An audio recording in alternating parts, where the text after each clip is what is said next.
Ingeta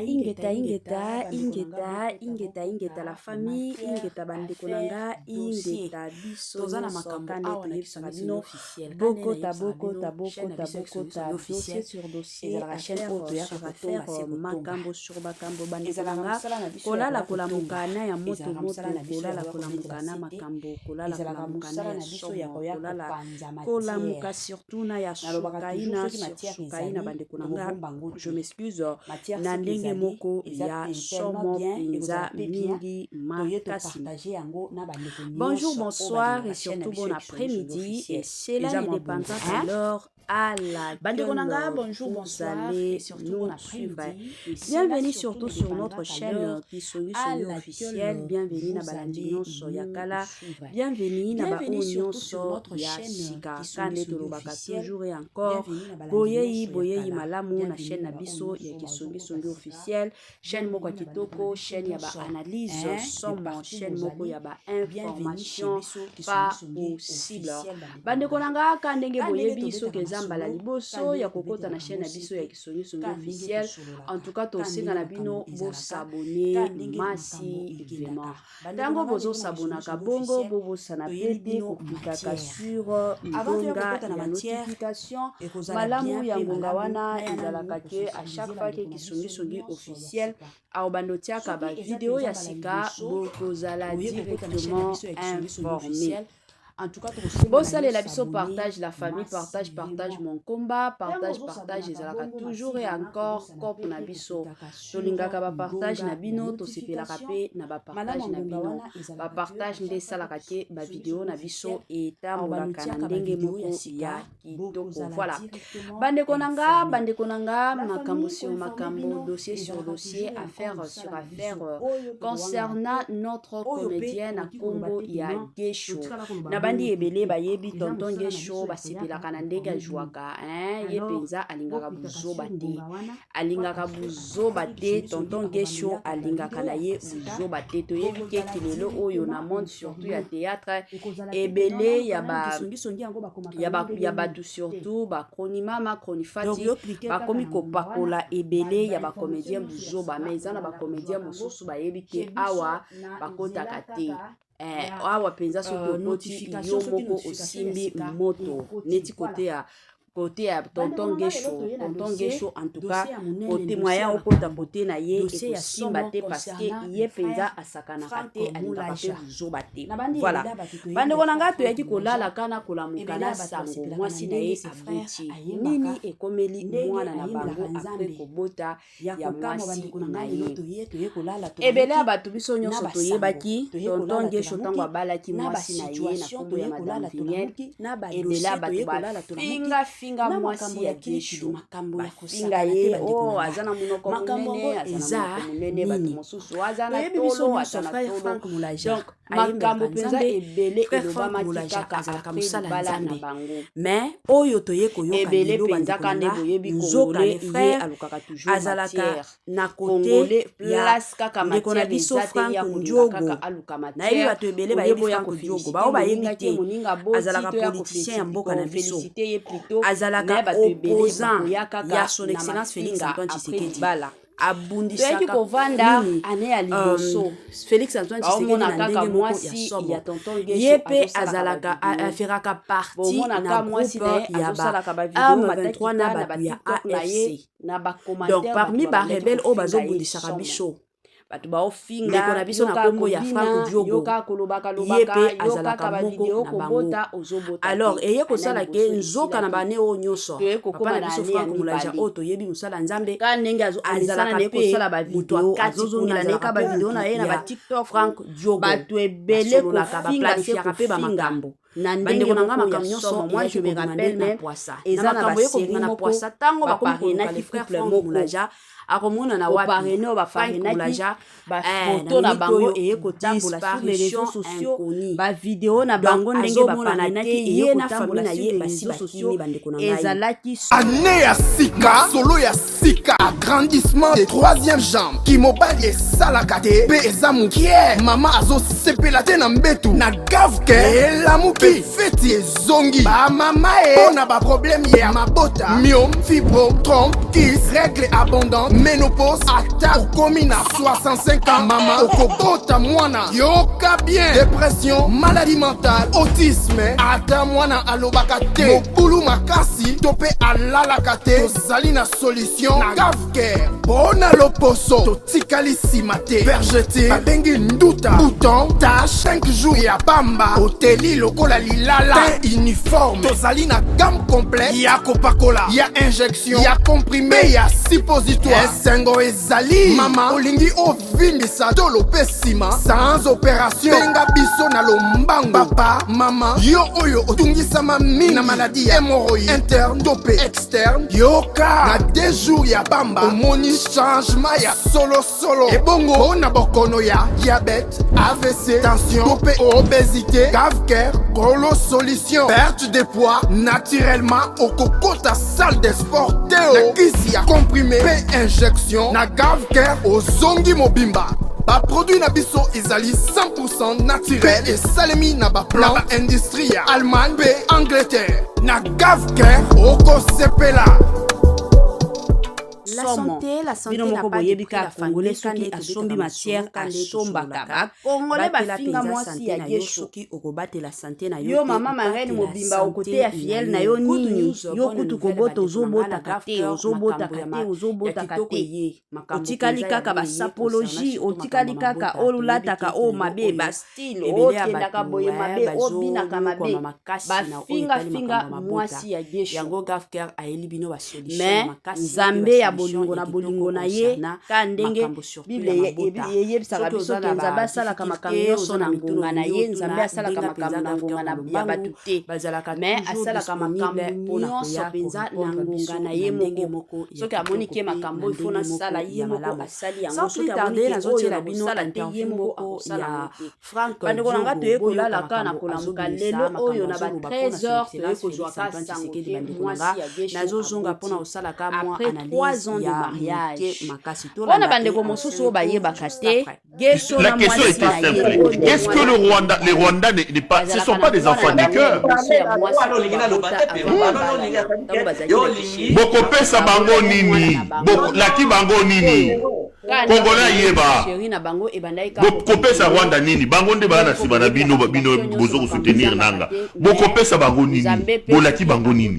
Awa bokomi ko dire ko sala apologie à Kinyarwanda. Kinyarwanda déjà ba Congolais. Kinyarwanda c'est des questions que je pose. Répondez à ces questions-là, monsieur Franck Diogo. Soko moni eloko na kosa la koyebisa yo za jona sonene. Oye pona polémique te. Lolanda soko tuni mukuna tianga mo atana expliquer. Mais ça na moni ko zo répondre na mutuna na ngate za droit na ngana zo biso na mutuna na ngai. Mais mutuna ya réponse déjà mutuna okopesa bolaki ba Rwandais. Et puis eloko mosusu d'accord. Bokopesa bango nini. Gesho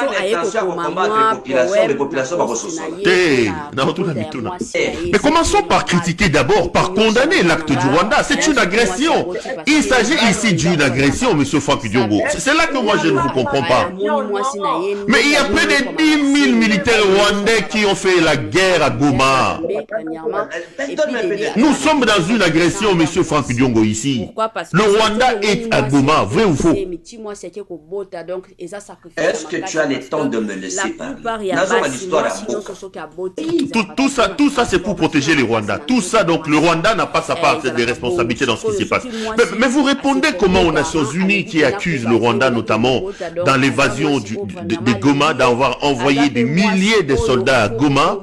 Et aujourd'hui, on commence à établir qu'il y a eu des exécutions sommaires avec les troupes des M23 chapeauté au-dessus par le Rwanda. Donc pour vous, tout ça, tout ce que vous dites là, c'est pour relativiser, minimiser d'une certaine manière la responsabilité du Rwanda dans ce qui nous arrive. Vous êtes fiers, vous Congolais aujourd'hui, un pays étranger fait une guerre sur votre sol, tue vos propres compatriotes, contrôle à l'heure où nous parlons une bonne partie de votre pays. Vous, Franck Diongo, après toute la lutte, vous venez nous donner des théories et justifier cela. osilisi nasilisi banda izalaka mibale ya mike oyo balobaka ero namoni d'abord yo moko ozocroire ozondima mutuna na yo yo moko ozocroire mutuna ozotuna te ça c'est la première chose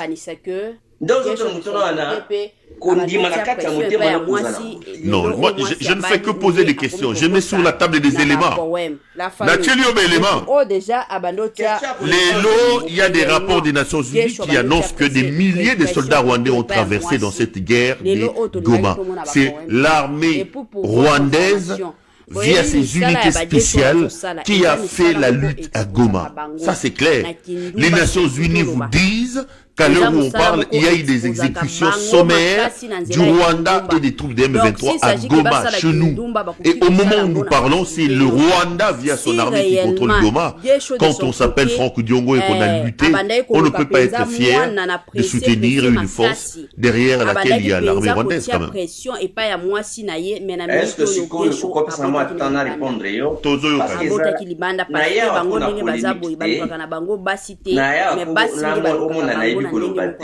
Naye kopesa lumière parce que Chilombo ayaka fidèle envers moi si naye cela veut dire que azalaki na patience discours eza déconnecté na réalité ozolanda bandeko nanga eza na eloko mosusu oyo nalingi naloba ka ndenge ezalaka toprofitaka tosala bénédiction mpona koya koloba makambo bomoni na makambo ya zemi soki ata boza na bakartier na bino couple moko boye bauti kobalana bolinga te ke no bobandotiaka bapression na bacouple wana depuis babalani ti sikoyo nano bazozwa zemi te ti sikoyo nano bazozwa zemi kanyama toyebaka te oyo elekaka na bacouple te eza na bacouple mosusu babalani na bango biso tokobota après 3 ans.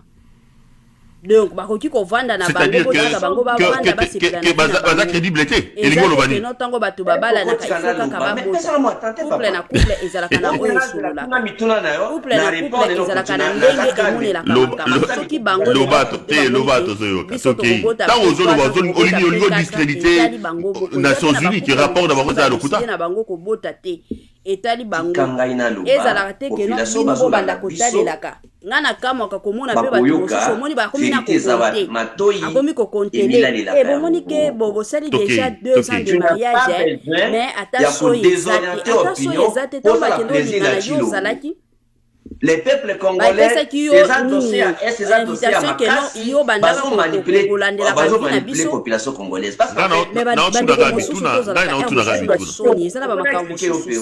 OK allez bolandaka oyo ya vie na bino makambo ya bacouple mosusu bozala bato te c'est-à-dire il faut qu'on pèse bato ntango babalanaka mpona bango mibale babalanaka mpona nation mobimba te eza bongo ezala bagesho baza bastar ezala bakadeli toza na bapiero ndombasi soki babalani mpona bango babalanaka te tobalana mpona mokili lelo oyo gesho na mwasi na ye baye kokota donc soit bazemi ebandai peut-être kokota parce que toyebi ke eza na basi mosusu okoki kozwa zemi lelo lobi kuna zemi elongwe à l'occasion de peut-être bazemi mosusu abandai olongwa peut-être bango ka bavandaki balobona biso tovanda nanu biso mibale qu'est-ce que vous avez promis au Rwanda mingi ya vie ya bacomédien na biso ils viennent pas gratuitement à mourir chez nous tranquillement ezaka bamariage moko ya matakita lelo baza bien lobi kuna babebani lelo baza bien lobi kuna bakabwani yango bamariage ya bacomédien na biso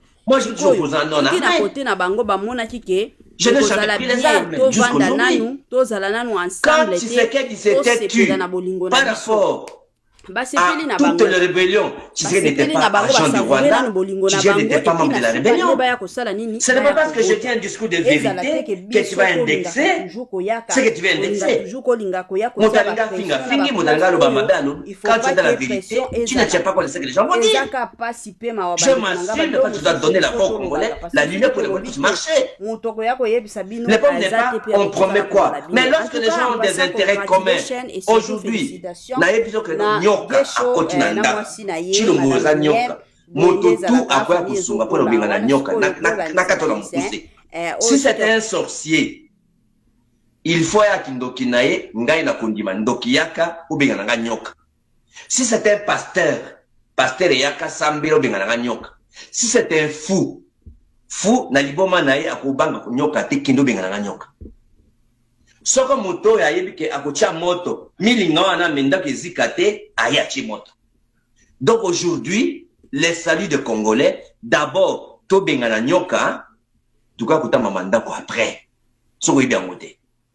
Vous comprenez? Makamba koluka buke émissaire, onde ndoki, onde moyibi, onde motaliboma, ce n'est pas le moment. Ce qui est nécessaire, tout ce ndoki, ça fait 30 ans tokanga ndoki.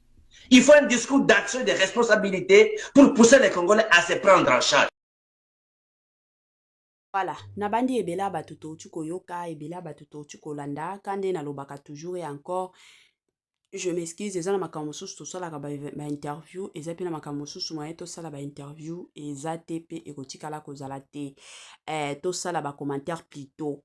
Alors, nabandi bino nyonso botu koyoka interview oyo botu kolanda. Na minute oyo frère na biso Frank Molaja aza recherché, bazo lukisa ye bandeko nanga, aza ya kobatama, aza penza ya kokima. Yango basala nzambe finalement bozo lukaka nini, bozo milukelaka nini. Zala musala nzambe, sala musala na yo ya kibonzambe. Ata yango mbongo, balukaka mbongo na makasi boyi.